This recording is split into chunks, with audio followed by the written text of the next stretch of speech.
Et tout juste 18h30 sur Aloula et c'est le journal. À la une de l'actualité ce soir. Maroc-Espagne, les deux pays sont liés par une dynamique de coopération sans précédent. Une dynamique confirmée par la visite hier à Rabat du président du gouvernement espagnol Pedro Sánchez, reçu hier par Sa Majesté le roi Mohammed VI au palais royal de Rabat. Également dans ce journal, zoom sur un méga projet qui avance à grands pas, la voie express Tiznit-Dakhla. Les travaux s'achèveront bientôt. Il affiche un taux d'avancement de 90%.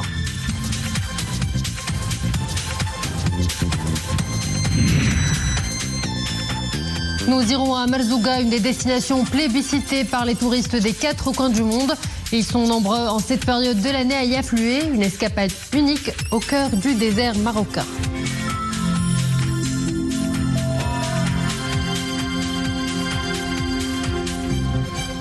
Bonsoir à tous. Avant de développer ces titres, ce message royal de félicitations au serviteur des lieux saints de l'islam, le roi Salman ibn Abdelaziz Al Saoud, souverain du royaume d'Arabie Saoudite à l'occasion du glorieux jour de la fondation. Le souverain exprime au roi Salman ibn Abdelaziz et à travers lui au peuple saoudien frère ses chaleureuses félicitations, implorant le Tout-Puissant de perpétuer sur le royaume d'Arabie Saoudite les bienfaits de paix, de sécurité, de progrès et de prospérité sous la sage conduite du serviteur des lieux saints de l'islam. Et en cette même occasion, le souverain a adressé un message de félicitations à son Altesse royale le prince Mohammed Ben Salman Ben Abdelaziz Al Saoud, prince héritier du royaume d'Arabie Saoudite, président du Conseil des ministres. Dans ce message, Sa Majesté le roi Mohammed VI implore le Tout-Puissant de perpétuer sur son Altesse royale le prince Mohammed Ben Salman Ben Ibn Abdelaziz Al Saoud ses bienfaits de santé, de quiétude et de longue vie, et de lui accorder succès et réussite dans l'accomplissement de ses hautes missions en prêtant main forte à, je cite, mon auguste frère le serviteur des lieux saints de l'islam, que Dieu le préserve. Fin de citation. Maroc-Espagne, une dynamique de coopération sans précédent, une dynamique illustrée une fois de plus par la visite de travail hier à Rabat du président du gouvernement espagnol Pedro Sánchez, qui a été reçu hier au palais royal de Rabat par Sa Majesté le roi Mohammed VI. Une visite qui s'inscrit dans la continuité de la nouvelle phase des relations bilatérales entre nos deux pays, entamée depuis la rencontre entre Sa Majesté le roi et le président du gouvernement espagnol en avril 2022. Iman Ablo. Cette visite s'inscrit dans la continuité de la nouvelle phase des relations bilatérales, entamée depuis la rencontre entre Sa Majesté le Roi et le président du gouvernement espagnol en avril 2022 et l'adoption à cette occasion de la déclaration conjointe entre les deux pays. Cette nouvelle dynamique se déploie de manière satisfaisante. Elle est marquée par le renforcement de la coopération, de la coordination, de la confiance, du respect mutuel, de l'ambition, du bon voisinage et du respect des engagements. À l'occasion de cette audience, le président du gouvernement espagnol a réitéré à Sa Majesté le Roi la position de l'Espagne contenue dans la déclaration conjointe d'avril 2022, considérant l'initiative marocaine d'autonomie comme la base la plus sérieuse, réaliste et crédible pour la résolution de ce différend. Sa Majesté le Roi a remercié l'Espagne pour cette nouvelle position constructive et importante. Sa Majesté le Roi et son Excellence, Monsieur Pedro Sánchez, ont souligné les perspectives uniques de coopération qui s'ouvrent aux deux pays voisins. L'organisation conjointe avec le Portugal de la Coupe du Monde de football 2030 constitue un levier supplémentaire de renforcement des relations bilatérales. Par ailleurs, le président du gouvernement espagnol a salué et marqué l'intérêt de l'Espagne pour les initiatives stratégiques lancées par Sa Majesté le Roi, notamment l'initiative des pays africains riverains de l'Atlantique, l'initiative royale pour favoriser l'accès des pays du Sahel à l'océan Atlantique, ainsi que le gazoduc africain Atlantique Nigeria-Maroc. Ont assisté à cette audience du côté espagnol Monsieur José Manuel Alvarez, ministre des Affaires étrangères de l'Union européenne et de la coopération, Madame Emma Aparici, secrétaire générale des Affaires étrangères à la présidence du gouvernement. Et du côté marocain, Monsieur Fouad Ali Himma, conseiller de Sa Majesté le Roi, et Monsieur Nasser Bourreta, ministre des Affaires étrangères, de la coopération africaine et des Marocains résidant à l'étranger.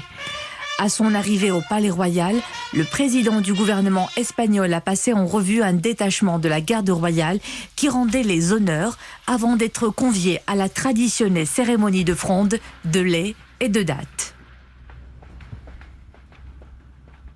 Entre Rabat et Madrid, des relations historiques d'amitié et de coopération, un partenariat que les deux pays voisins aspirent à propulser au plus haut niveau. C'est dans cet esprit que s'inscrit la visite de travail du président du gouvernement espagnol dans le Royaume. Au terme de cette visite, Pedro Sánchez a tenu une conférence de presse. Les développements avec Nadia El-Moudden, Samir Barka, Abdelrahman Filoul et Mariam Missi. Pour son premier déplacement à l'étranger depuis sa reconduite à la tête du gouvernement espagnol, Pedro Sánchez se met en œuvre un partenariat pérenne et fructueux avec son allié de référence, le Maroc. Un agenda nord-sud qui scelle une parfaite entente politique, adossée à un plein soutien à la première cause nationale. La position du gouvernement espagnol sur la question du Sahara demeure inchangée, comme clairement exprimé dans la déclaration conjointe adoptée en avril 2022 et entérinée lors de la réunion de haut niveau de 2023. L'Espagne considère le plan d'autonomie marocain comme la base la plus sérieuse, réaliste et crédible pour la résolution de ce différend. Unis par une feuille de route conjointe, les relations bilatérales entre Rabat et Madrid sont promises à de plus larges perspectives. L'axe se porte aujourd'hui en modèle vertueux de coopération sécuritaire et de liens humains. La gestión de flujos migratorios es otro ámbito crucial de nuestra relación bilateral. La coopération avec le Maroc dans le domaine de lutte contre la migration irrégulière est exemplaire. Cela se vérifie notamment à travers le programme de migration circulaire. Notre action commune affiche d'excellents résultats. A través de programas de migración circular que son programas pioneros a nivel europeo. Presque 2 années après l'adoption de la déclaration conjointe, la visite de Pedro Sánchez se dénote d'un essor sans précédent du partenariat économique maroco-ibérique dans divers domaines porteurs.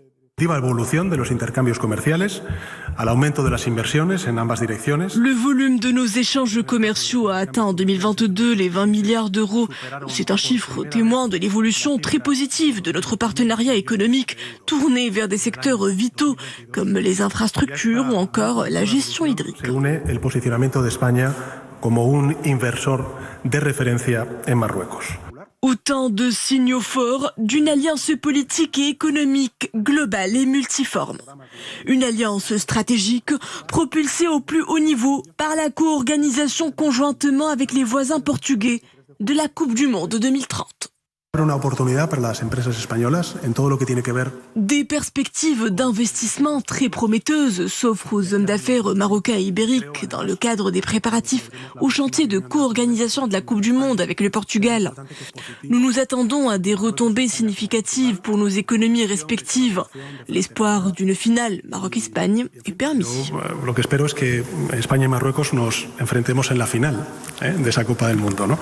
Des objectifs ambitieux et des défis de taille de part et d'autre, la promesse d'un tournant stratégique pour les deux royaumes et un gage de liens raffermis entre le Nord et le Sud. Un conseil de gouvernement s'est réuni aujourd'hui sous la présidence du chef du gouvernement Aziz Akhnouch. Le Conseil a adopté un projet de décret modifiant et complétant le décret pris pour l'application du Code des douanes et des impôts indirects relevant de l'administration des douanes et impôts indirects. Le Conseil a également approuvé un projet de décret fixant les normes de qualité de l'air et les modalités de mise en place de réseaux de surveillance. Également à l'agenda de cette réunion, l'adoption d'un décret sur la création et l'organisation de l'Institut de formation au métier de la boulangerie et de la pâtisserie de Casablanca. Et lors d'un point de presse à l'issue de ce conseil, le ministre délégué chargé des relations avec le Parlement, porte-parole du gouvernement, Mostafa Baitas, a souligné que le gouvernement a pris une série de mesures afin de résorber l'inflation. Ces mesures sont nombreuses et concernent principalement le chantier de la couverture sociale, de la couverture médicale. Et à l'approche du mois de Ramadan, Mostafa Baitas a précisé que les produits alimentaires qui sont très demandés durant le mois sacré sont disponibles en quantité suffisante sur les marchés. marché, en ajoutant que le contrôle des prix se poursuit tout au long de l'année en vue de lutter contre toutes les formes de spéculation et de manipulation des prix et les différentes pratiques illégales.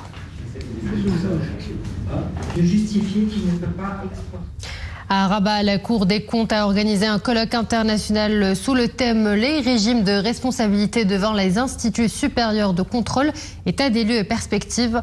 Conclave qui intervient dans le sillage de l'appel de Sa Majesté le roi Mohamed VI a consacré les valeurs de bonne gouvernance, de transparence et de reddition des comptes. Khadija Jamali, Hassan Silla avec Nisrine Aouzdar. Ce colloque intervient dans le sillage de l'appel du souverain à consacrer les valeurs de bonne gouvernance et de transparence.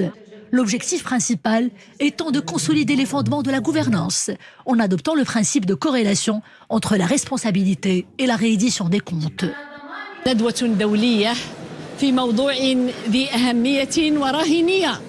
La thématique de ce colloque international est d'actualité.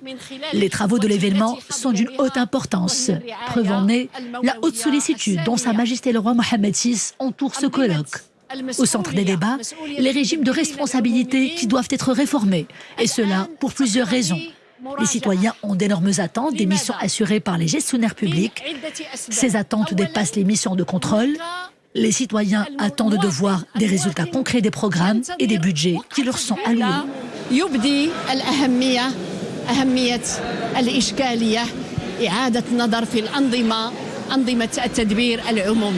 Les débats de ce colloque international visent également à examiner les moyens de renforcer le contrôle face aux défis actuels, principalement ceux liés aux mutations profondes que connaît la gestion publique. Nous avons débattu de plusieurs questions pour voir comment les institutions supérieures de contrôle financier peuvent renforcer la responsabilisation des gestionnaires publics, et cela en leur assurant les meilleures conditions de travail et en leur consacrant une bonne marge de liberté, tout en respectant bien évidemment les lois en vigueur, et cela dans un cadre légal qui répond aux attentes des citoyens. To do in their mission, in their task, is to follow this work. Ce colloque connaît la participation de plusieurs responsables de grandes organisations internationales de contrôle des finances publiques, en présence notamment de responsables ministériels et de la société civile marocaine. Il est ponctué par plusieurs interventions en 3 panels. Elle fait partie des projets portés par le nouveau modèle de développement des provinces du Sud. Je vous parle de la voie express Tiznit-Dakhla, un ouvrage de nouvelle génération qui transformera le visage de nos provinces sud. Un méga projet qui sera bientôt finalisé. Parmi les ouvrages, le viaduc sur Oued Saqi el-Hemra qui sera le plus long d'Afrique avec 1725 mètres. Hafid Mhdar, Jamal Khsassi et Boubkar Ben Ghabret. 1055 km, c'est la longueur de la voie express Tiznit-Dakhla. Un projet titanesque essentiel pour le désenclavement routier de Dakhla et de sa région. La voie est sur le point d'être finalisée. Le projet est composé des tronçons Tiznit-Gelmim, Gelmim-Layoun, Layoun-Dakhla. Il traversera également Tantan, Terfaya et Boujdour. Pour ce qui est de la région Gelmim-Oued-Noun que traverse la voie express Tiznit-Dakhla, elle comporte 8 tronçons entre Sidi Ouabdi et Oued-Louar. Les travaux avancent à grands pas et sont réalisés à près de 90%. 3 sont achevés et ouverts à la circulation. Les autres tronçons seront bientôt terminés. Initialement prévue pour fin 2021, la livraison de la voie express a accusé du retard dû à de nombreux défis techniques et à certaines autres contraintes. Les travaux réalisés dans la région Gelmim-Oued-Noun ont été ralentis en raison des conditions climatiques, dues notamment aux inondations et à l'ensablement et autres problèmes techniques. À terme, le méga-projet comprendra 30 passages, 7 aires de repos, 1572 unités d'évacuation des eaux pluviales et 16 ponts.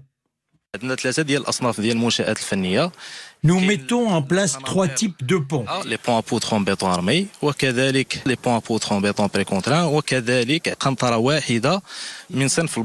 un pont d'arbre. Il s'agit de mettre aussi cet axe routier en conformité avec les normes internationales. Tous les ouvrages sont réalisés en conformité avec les normes internationales, notamment en ce qui concerne les matériaux utilisés. Il s'agit en premier lieu du béton armé qui doit faire face au phénomène de dégradation en zone semi-aride et des ouvrages réalisés près du littoral atlantique, notamment aux environs de Oued Bika, Oued Mafatma et Oued Louer. Le viaduc sur Oued Saria al-Hamra, qui fait partie de la voie express Tiznit-Dakhla, sera le plus long d'Afrique avec 1725 mètres. Le projet a également comme objectif de relier la route nationale au poste frontalier de Guergueret, considéré comme la porte d'entrée du Maroc vers l'Afrique subsaharienne. Les couleurs du ciel à présent, la météorologie nationale annonce de fortes rafales de vent allant jusqu'à 90 km/h avec chasse-poussière locale demain et samedi. Ces rafales intéresseront les provinces de Figuig, Jrada, Nador, Driouch, Midelt et Guelmim. Suite à ce bulletin d'alerte météorologique, le ministère de l'Équipement et de l'Eau appelle tous les usagers des routes et autoroutes à faire preuve de prudence et de vigilance en raison de la faible visibilité, voire de son absence dans ces conditions météorologiques. Pour plus d'informations, vous pouvez contacter les numéros qui s'affichent à l'instant même à l'écran.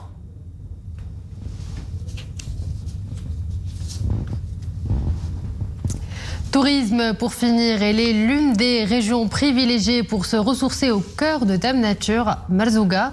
Ses étendues désertiques et son climat sec et chaud en font une destination de rêve. En cette période, les touristes y affluent des 4 coins du monde en quête d'un séjour de dépaysement et d'évasion. Mohamed Al-Chid, Jihad Libri avec Nisrine Aouzdar. Des dunes à perte de vue, un sable fin au creux doré, et un soleil généreux et réchauffant tout au long de la journée. Été comme hiver, Merzouga dévoile tout son charme et attire des voyageurs d'ici et d'ailleurs.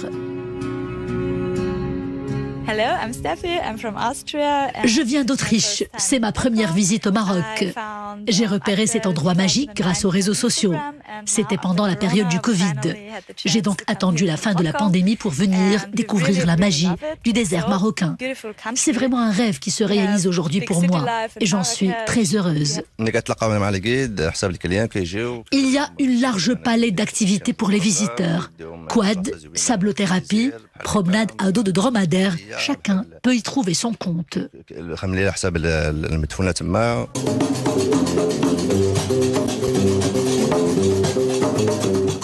Un décor de rêve, une hospitalité sans pareil et une forte reconnexion à Dame Nature.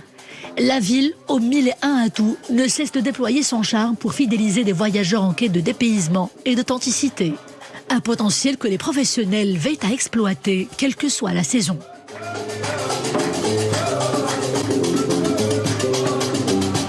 Les touristes adorent Merzouga. Ils tissent des liens amicaux et très chaleureux ici avec les habitants. La région est en plus très sécurisée. C'est une région touristique par excellence. Le tourisme a le vent en poupe ici. Le secteur promet encore de bien meilleurs jours. Et ce n'est pas un hasard si la destination a été classée 3e plus bel endroit au monde par le site spécialisé en voyage Time Out. Son désert compte également parmi les 30 lieux les plus enchanteurs et impressionnants de la planète. Et voilà, nous arrivons à la fin de cette édition. Merci à vous de l'avoir suivi. Excellente suite des programmes sur Al-Oula.